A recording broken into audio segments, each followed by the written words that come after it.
இன்றைய தியானம். நீங்கள் என்னை தெரிந்து கொள்ளவில்லை, நான் உங்களை தெரிந்து கொண்டேன். நீங்கள் என் நாமத்தினாலே பிதாவை கேட்டுக்கொள்வது எதுவோ அதை அவர் உங்களுக்கு கொடுக்கத்தக்கதாக நீங்கள் போய் கனி கொடுக்கும்படிக்கும் உங்கள் கனி நிலைத்திருக்கும்படிக்கும் நான் உங்களை ஏற்படுத்தினேன். யோவான் 15:16. ஆண்டவரும் இரட்சகருமாகிய இயேசு கிறிஸ்துவின் நாமத்தினாலே இந்த காலை வேளையிலே இன்றைய தியான நிகழ்ச்சியின் வாயிலாக உங்கள் ஒவ்வொருவரையும் சந்திப்பதில் நான் கிறிஸ்துவுக்குள் மிக்க மகிழ்ச்சி அடைகிறேன். பிரியமான சகோதர சகோதரிகளே, ஆண்டவராகிய இயேசு கிறிஸ்து இந்த வசனத்தில் நான் உங்களை ஏற்படுத்தினேன் எதற்காக என்பதை தெளிவாக கூறுகிறதை நாம் வாசித்தோம். நீங்கள் என்னை தெரிந்து கொள்ளவில்லை என்று மிக தெளிவாய் சொல்கிறார். ஆம் பிரியமானவர்களே, நாம் அவரை தெரிந்து கொள்ளலை, ஆனால் அவர் தான் நம்மளை தெரிந்து கொண்டேன் என்று சொல்லுகிறார். 100% உண்மை. என்னை அவர்தான் தெரிந்து கொண்டார். தெரிந்து கொண்டவர் எனக்கு சொல்கிறார், உங்களுக்கு சொல்கிறார், நீங்கள் என் நாமத்தினாலே பிதாவை கேட்டுக்கொள்வது எதுவோ அதை அவர் உங்களுக்கு கொடுக்கத்தக்கதாக நீங்கள் போய் கனி கொடுக்கும்படிக்கும் உங்கள் கனி நிலைத்திருக்கும்படிக்கும் அதுக்காகத்தான் நான் உங்களை ஏற்படுத்தினேன்னு சொல்கிறேன். நான் தான் உங்களை தெரிந்து கொண்டேன். நீங்கள் என் நாமத்தினால பிதா கிட்ட என்ன கேட்குறீங்களோ கேட்குற எல்லாத்தையும் உங்களுக்கு கொடுக்கத்தக்கதாக அடுத்து நீங்கள் போய் கனி கொடுக்கும்படிக்கு உங்கள் கனி நிலைச்சிருக்கும்படிக்கு நான் உங்களை தெரிந்தெடுத்தேன், ஏற்படுத்தினேன் அப்படின்னு மிக தெளிவாக சொல்கிறார். ஏற்படுத்தினவர் எதற்காக நம்மளை ஏற்படுத்தி வைத்திருக்கிறார் அப்படிங்கிறதையும் யோவான் 20:21-23 வரை உள்ள வசனத்தை வாசிச்சா அன்றைக்கு சீஷர்களுக்கு சொன்னதை தான் இன்னைக்கு நமக்கும் சொல்கிறார். எதற்காக ஏற்படுத்தினேன்னு அதை வாசிக்கலாமா? இயேசு மறுபடியும் அவர்களை நோக்கி, உங்களுக்கு சமாதானம் உண்டாவதாக, பிதா என்னை அனுப்பினது போல நானும் உங்களை அனுப்புகிறேன் என்று சொல்லி அவர்கள் மேல் ஊதி பரிசுத்த ஆவியை பெற்றுக்கொள்ளுங்கள்.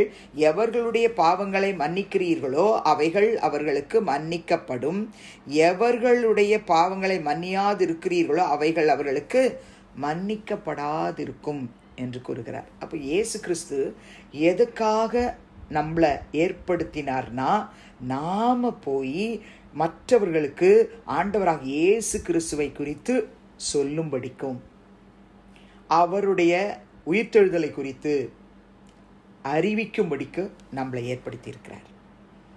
பிதா எதுக்காக இயேசு கிறிஸ்து இந்த பூமிக்கு அனுப்பினாரோ அதே போல இயேசு சொல்றார், நான் உங்களை அனுப்புறேன், நீங்க போங்க, பரிசுத்தாவியை பெற்றுக்கொள்ளுங்க. பரிசுத்தாவியை பெற்றுக்கொண்ட பிறகு நீங்கள் போயிட்டு யாருடைய பாவங்கள் எல்லாம் மன்னிக்கிறீங்களோ அவைகள் அவர்களுக்கு மன்னிக்கப்படும். இந்த அதிகாரத்தை இயேசு கொடுக்கிறார். எவர்களுடைய பாவங்களை மன்னியாதிருக்கிறீர்களோ அவைகள் அவர்களுக்கு மன்னிக்கப்படாதிருக்கும். நீங்கள் ஆண்டவருடைய ஊழியத்தை செய்ய உங்களை நான் ஏற்படுத்தி இருக்கிறேன்னு சொல்கிறேன். இன்றைக்கு இந்த வார்த்தையை கர்த்தர் நம்மோடு ஆணித்தரமாய் பேசுகிறார். நான் உங்களை எதற்காக ஏற்படுத்தினேன்னா, சும்மா ஏதோ ரட்சிக்கப்பட்டோம், சாப்பிட்டோம், வாழ்ந்தோம், நல்ல சுகபோகமாக வாழ்ந்தோன்றதுக்காக மாத்திரமல்ல, நான் எந்த நோக்கத்தோடு பிதாவினால் இந்த பூமிக்கு அனுப்பப்பட்டேனோ அதே நோக்கத்தோடு கூட உங்களை நான் அனுப்புகிறேன். நீங்கள் போய் என்னுடைய ஊழியத்தை செய்யுங்க. நான் என்ன செஞ்சனோ அதை நீங்கள் செய்யுங்கன்றார். பிரியமானவர்களே, யோவான் எழுதின சுவிசேஷம் 21 வாசிச்சிங்கன்னா 15-17 வரை உள்ள வசனத்தில் இயேசு கிறிஸ்து சீமோன் பேதுருவை பார்த்து ஒரு கேள்வி கேட்குறாரு. 3 முறை கேட்குறாரு. யோனாவின் குமாரனாகிய சீமோனே, இவர்களிலும் அதிகமாய் நீ என்னிடத்தில் அன்பாய் இருக்கிறாயா? 3 முறை கேட்கிறார். ஆமாண்டவரே, உம்மை நேசிக்கிறேன் என்பதை அறிவீர் என்றார். அப்போ அவர் சொல்றாரு, என் ஆட்டுக்குட்டிகளை மேய்ப்பாயாக. அப்போது ஆண்டவராக இயேசு கிறிஸ்து பேதுரு கிட்ட எதுக்காக அவரை ஏற்படுத்தி இருக்கிறேன், அவருக்கு பரிசுத்தாவின் அபிஷேகத்தை கொடுத்துருக்கிறேன் அப்படிங்கிறத அவர் சொல்றாரு. என் ஆட்டுக்குட்டிகளை மெய்ப்பாயாக, என் ஊழியத்தை செய்வாயாக. 2ஆம் தரமும் திரும்ப கேட்குறார், நீ என்னிடத்தில் அன்பாக இருக்கிறாயா? ஆமாண்டவரே, உம்மை நேசிக்கிறேன். என் ஆடுகளை மேய்ப்பாயாக. 3ஆம் தரமும் அவனை பார்த்து கேட்குறாரு, நீ என்னை நேசிக்கிறாயா? ஆமாண்டவரே, நான் நேசிக்கிறேன். அப்போ கர்த்தர் சொல்கிறாரு, என் ஆடுகளை மேய்ப்பாயாக. ஆண்டவராகிய இயேசு கிறிஸ்துவினுடைய ஊழியத்தை செய்யும்படிக்கு தான் உங்களை என்னையும் ஏற்படுத்தி இருக்கிறார். பிரியமானவர்களே, நாம் அவருக்காக ஒவ்வொரு நாளும் எதையாகிலும் செய்யணும். ஆண்டவராகிய இயேசு கிறிஸ்து மத்தேயு 28ஆம் அதிகாரத்தில் 18-19 சொல்கிறாரு, வானத்திலும் பூமியிலும் சகல அதிகாரம் எனக்கு கொடுக்கப்பட்டிருக்கு. ஆகையால் நீங்கள் என்ன செய்யணும்? புறப்பட்டு போங்க, சகல ஜாதிகளை சீஷராக்குங்க, பிதா குமார் பரிசுத்தாவின் நாமத்தினால் அவர்களுக்கு ஞானஸ்நானம் கொடுங்க. நாம் இந்த ஊழியத்தை செய்கிறதுக்காகத்தான் கர்த்தர் நம்மளை ஏற்படுத்தி இருக்கிறார். அப்படி நீங்கள் செய்யும்போது தான், உபதேசம் பண்ணும்போது தான், உலகத்தின் முடிவு பரியந்தமும் சகல நாட்களிலும் நான் உங்களுடனே கூட இருக்கிறேன் என்றார். நாம் எதற்காக ஏற்படுத்தப்பட்டிருக்கிறோம் என்பதை உணர்ந்துட்டோம்னா ஒரு நாளும் நம்மளால் சும்மா இருக்க முடியாது. ஜெபிக்கலாமா? பரலோக பிதாவே, இயேசுவின் நாமத்தில் உம்முடைய சமூகத்துக்கு நாங்கள் வருகிறோம். யோவான் 15:16 அப்பா, நீர் எங்களை எதற்காக ஏற்படுத்தியிருக்கிறீர் என்பதை சொல்லியிருக்கிறீரப்பா. நாங்கள் உம்மால் தெரிந்து கொள்ளப்பட்டவர்கள், அதுக்காக ஸ்தோத்திரம். நாங்கள் உங்கள் நாமத்தினால் பிதாவினிடத்தில் கேட்டுக்கொள்வது எதுவோ அதை எங்களுக்கு நீர் கொடுக்கறதற்காக ஸ்தோத்திரம்.